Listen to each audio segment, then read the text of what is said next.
Ang pelikula ay nagsisimula sa Pilipinas, kung saan lahat ng mga pangunahing lungsod ay nasakop na ng mga walang isip at uhaw sa dugong mga zombie. Ang ating pangunahing tauhan, si Francis Abel, ay nakatakas mula sa Maynila at patungo sa kanyang bayang Sinilangan kasama ang kanyang asawa na si Iris, at ang kanilang dalawang anak na sina Josh at Lucas. Hindi nagtagal, narating nila ang isang luma, tila walang tao, at abandonadong bahay. Kumuha si Francis ng isang piraso ng metal na tubo at maingat na pumasok sa bahay. Habang dahan-dahan siyang naglalakad sa loob, nakarinig siya ng mahihinang ingay mula sa itaas at nagpa siyang tingnan ito. Pumasok siya sa isang silid at natagpuan ang isang patay na lalaki na nakahiga sa kama. May baril malapit sa kamay ng matanda, na nagpapahiwatig na nagpakamatay ito. Kinuha ni Francis ang baril at relo ng matanda, at bumalik sa labas. Habang nakatayo siya sa may pintuan, nakita niya ang isang matandang babae na kamakailan lamang naging zombie. Ibinunyag dito na ang lalaking nasa silid ay ama ni Francis, at ang babae ay ang kanyang ina. Inatake ng zombie na ina si Francis, kaya napilitan siyang barilin ito. Matapos ang kakilakilabot na pagbabalik sa kanyang tahanan, inilibing ni Francis ang kanyang mga magulang sa Maysan. Ang pamilyang Abel ay nanirahan muna sa bahay para sa gabi. Gayunpaman, hindi makatulog si Francis at nanatiling gising upang magbantay. Kinabukasan, sinuri niya ang supply ng tubig at, matapos tiyaking malinis ito, pinayagan niyang gamitin ito ng kanyang mga anak.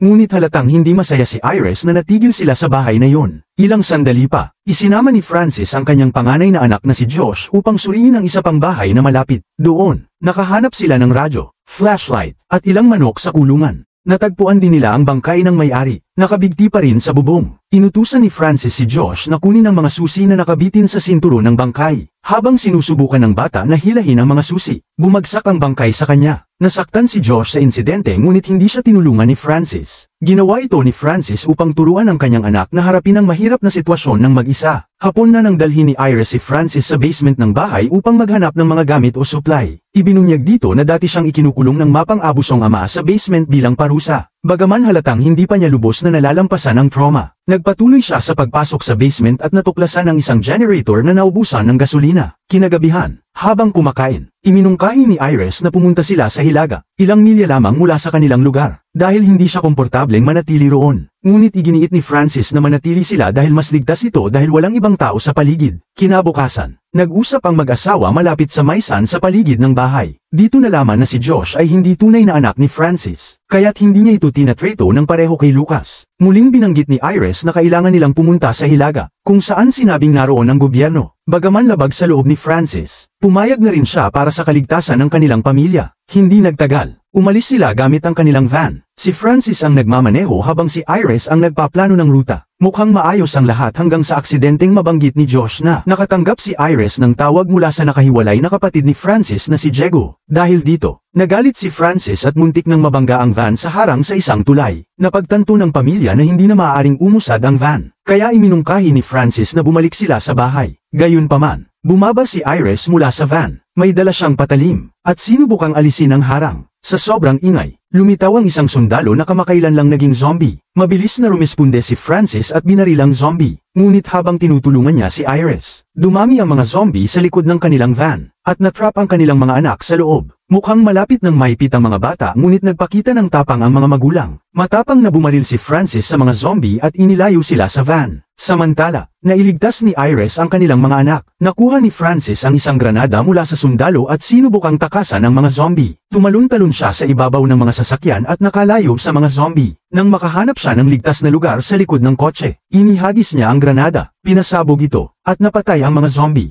Muling nagkasama ang pamilya at naglakad pabalik sa bahay. 2 linggo ang lumipas. Palihim na bumalik si Francis sa tulay upang kunin ang van at napagtanto niyang maayos pa itong gumagana. Papunta na siya sa bahay upang dalhin ang van nang bigla siyang magbago ng isip. Sa hindi malinaw na dahilan, ayaw niyang umalis ang kanyang pamilya mula sa kanilang lumang tahanan. Pagkalipas ng ilang oras, dumating siya na may dalang gasolina at nagsinungaling kay Iris na sira ang van. Ipinahid niya ang gasolina sa generator at ginulat ang kanyang pamilya sa biglang pag-ilaw ng bahay, pati na rin ang pagtakbo ng air conditioning at pagtugtog ng musika. Kinabukasan, pumunta si Francis sa kulungan ng manok upang kumuha ng itlog para sa almusal. Ngunit natagpuan niya ang isang aso sa loob, na pumatay sa kanilang mga manok at kinagat pa ang kanyang kamay. Inalagaan ni Iris ang sugat niya at iminungkahing maghanap ng ospital dahil wala silang gamot laban sa rabies. Subalit, muli na namang tumanggi si Francis na umalis sa bahay na itinuturing niyang ligtas. Samantala, nakarinig si Josh ng mensahe sa radyo tungkol sa isang kampo na malapit. Gayunpaman, hindi niya maunawaan ang buong mensahe. Ikinwento niya ito sa kanyang mga magulang ng gabing yun habang naghapunan, at nauwi ito sa mainit na diskusyon. Muling iminungkahi ni Iris na umalis sila upang hanapin ang kampo, ngunit iginiit ni Francis na manatili sa bahay. Ipinaalala sa kanya ang mga panganib na paulit-ulit nilang nararanasan sa labas. Maagang maaga kinabukasan, inaayos ni Francis ang kulungan ng manok nang lapitan siya ni Josh at magtanong kung maaaring buksan ang generator. Mabilis na tumanggi si Francis, na naging dahilan ng pagtatalo nilang mag-ama. Tinanong ni Francis si Josh kung kaya ba niyang pumatay upang iligtas ang kanilang pamilya, tulad ng ginawa niya sa tulay. Matapang na sumagot ang bata na kaya niya, kaya dinala siya ni Francis sa isang kalapit na bukid upang turuan siyang gumamit ng baril. Ngunit narinig ni Iris ang putok ng baril at sinundan sila sa bukid. Nakita niyang pinapahirapan ni Francis si Josh, katulad ng ginawa sa kanya ng kanyang ama noong bata pa siya. Papalapit na sana si Iris upang komprontahin ang asawa nang biglang dumating ang ilang zombie, na marahil ay naakit ng malalakas na tunog ng baril. Agad silang tumakbo pabalik sa bahay habang hinahabol ng mga zombie. Pinagtulungan nilang harangan ang mga pinto at tumakbo sa itaas. Ngunit nakapasok ang mga zombie sa pinto at mga bintana. Sa oras na tila katapusan na ng pamilya Abel, biglang dumating ang isang jeep sa labas ng bahay at nilayo ang mga zombie. Kinabukasan, pumunta si Francis sa kalapit na ilog at natuklasang ang lalaking nagligtas sa kanila ay ang kanyang kapatid na si Diego. Sa kanilang pag-uusap, malakas na ipinahihiwatig na si Josh ay anak talaga ni Diego. Pinag-usapan ng magkapatid ang kanilang nakaraan, kung saan humingi ng tawad si Diego at inamin na naroon siya upang tumulong. Gayunpaman, puno ng ego si Francis at tinanggihan ang tulong ng kanyang kapatid. Kinuha pa niya ang baril at itinutok ito kay Diego. Ayaw ni Diego ng anumang gulo kaya naghanda na siyang umalis. Bago siya umalis, iniwan niya kay Francis ang mapa papunta sa kampo sa Hilaga. Pagkaalis ni Diego, kinuha ni Francis ang mapa at nagplanong sunugin ito ngunit nagbago ang isip niya sa huling sandali. Bumalik siya sa bahay at nagsinungaling na patay na si Diego nang dumating siya. Sinimulan niyang kumpunihin ang bahay at takpan ang mga bintana nito. Habang naglalaro si Lucas, hinabol niya ang isang langaw na humantong sa kanya sa basement.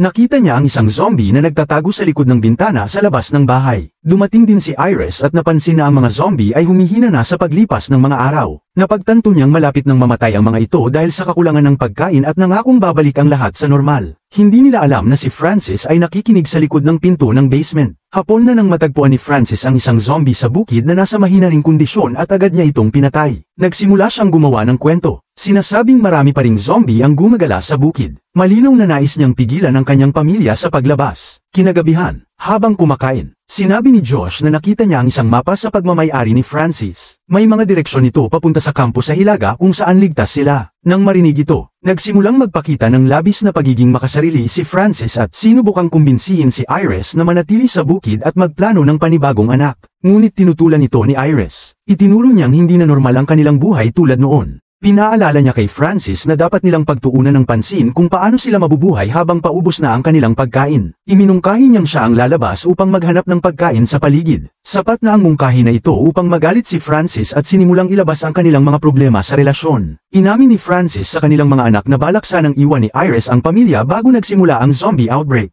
Inamin ito ni Iris at sinabing hindi na siya masaya sa kanilang buhay. Hiniling niyang ibigay na lamang ang mapa para sa kapakanan ng kanilang mga anak. Ngunit sa halip, kinuha ni Francis ang mapa at agad itong sinunog. Kinabukasan, nagpunta si Francis sa bukid upang maghanap ng pagkain ngunit puro tubo lang ang nakita niya. Habang kinukuha ito, nakarinig siya ng mga putok ng baril sa malayo, na nagbabadya ng presensya ng ibang tao na nakikipaglaban sa mga zombie. Kinagabihan, nagdala siya ng malaking piraso ng kahoy mula sa basement upang harangan ang pinto at nilock ito ng kadena. Habang lalong nagiging kontrolado si Francis, hindi na mapakali sina Iris at Josh. Nagbitaw ng matapang na pahayag si Josh. Sinabing ginagawa lang ni Francis ang ginawa sa kanya ng sariling ama. Sa galit, sinaktan ni Francis ang bata. Ngunit bago pa lumala ang sitwasyon, may kumatok sa pinto. Narinig nilang may nagsasabing isa siyang sundalo at nagmamakaawang papasukin siya. Tinanggihan ito ni Francis, ngunit tinanggal pa rin ni Josh ang harang. Isang sugatang sundalo na nagngangalang Corcuera ang biglang napadpad sa loob ng bahay at nagmakaawang tulungan siya. Si Iris, bilang isang nurse, ay agad na nagmadaling alalayan si Corcuera at tinanong ang tungkol sa kanyang mga sugat. Isiniwalat ng sundalo na siya ay mula sa isang kampo na malapit. Ayon sa kanya, ang kanilang convoy ay pauwi na mula sa isang supply run nang salakayin sila ng mga zombie. Lahat ng kasama niya ay namatay, at siya lamang ang nakaligtas at nakatakas. Halos maipit na siya ng mga zombie, ngunit may isang lalaking tumulong sa kanya at nagturo sa kanya patungo sa bahay. Pinaghihinalaan ni Iris na si Diego ang mahiwagang tumulong. Kalaunan, pumayag si Francis na tulungan si Corcuera ngunit iginigingit na manatili muna ito sa basement. Ilang oras pagkatapos na makatulog ang lahat, sinabi ni Josh kay Iris na aalis siya upang hanapin si Diego o ang kampo. Inamin din niyang alam na niya ang totoo tungkol sa kanyang pinagmulan. Ngunit sinabi niyang itinuturing pa rin niya si Francis bilang tunay niyang ama. Kinabukasan, natagpuan ni Francis si Corcuera na kumakain ng almusal kasama si Lucas. Ngunit napansin niyang wala ang kanyang nakatatandang anak. Tinanong niya si Iris tungkol dito, ngunit hindi ito sumagot. Sa galit, nagmamadaling hinanap ni Francis si Josh ngunit natuklasang bukas ang pinto ng kwarto nito. Napagtanto niyang nakatakas ang bata, kaya't nagwala siya sa galit. Kinuha niya ang kanyang martilyo, bumalik sa kusina, at sinaktan si Corcuera sa ulo. Sa gulat ng iba, nagkalat ang utak ng sundalo sa lamesa. Nilapitan ni Francis si Iris at pinatulog ito sa pamamagitan ng isang malakas na suntok. Nang magising si Iris, nalaman niyang ikinulong sila ni Lucas sa basement. Samantala, dahan-daang nawawala sa tamang pag-iisip si Francis at nagsimula ng masamang mga plano. Pinatay niya ang aso na kumain ng kanyang manok. Niluto ang karne nito, at bumaba sa basement na nakasuot ng uniforme ni Corcuera. Nang tumanggi ang kanyang pamilya na kainin ang karne, galit na binasag ni Francis ang plato sa sahig. Ibinunyag niyang noong bata siya. Pinaparusahan siya ng kanyang ama kapag hindi niya nauubos ang pagkain niya. Kalaunan, nagplano si Iris at ang bunsong anak niya na tumakas mula sa bahay. Sa sumunod na eksena, biglang nagising si Francis mula sa kanyang pag-idlip dahil sa sigaw ni Lucas. Mabilis siyang bumaba sa basement ngunit pagpasok niya, sinaktan siya ni Iris gamit ang isang piraso ng kasangkapan.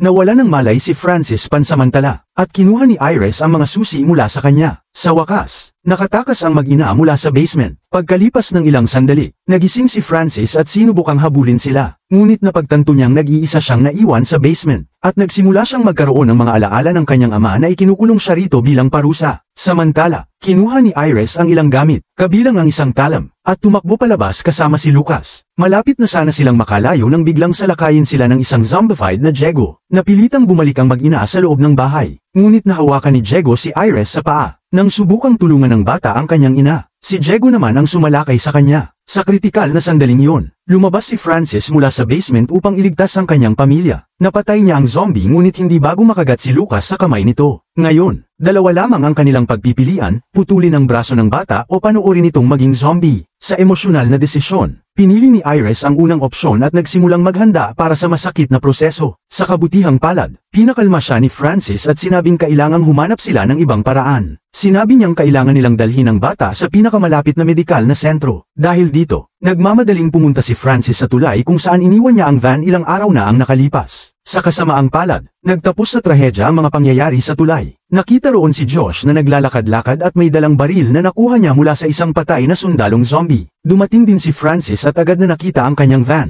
Subalit, dahil nakasuot siya ng dagwang uniforme ng militar, napagkamalan siyang zombie. Habang papalapit si Francis, aksidenteng nakalabit ni Josh ang gatilyo ng baril at tinamaan ang kanyang ama. Nang maunawaan ni Josh ang kanyang nagawa, nagmamadali siyang humingi ng tawad. Inamin niya na itinuring niya si Francis bilang tunay niyang ama. Tumugon si Francis sa pamamagitan ng pag-abot ng kanyang kamay at sinabing itinuring din niyang tunay na anak si Josh. Bago tuluyang bawian ng buhay si Francis, naibigay niya ang huling utos kay Josh na dalhin ang van at iligtas ang iba. Nagtapos ang kwento habang nakikita ni Iris si Josh na paparating sa bahay sakay ng van.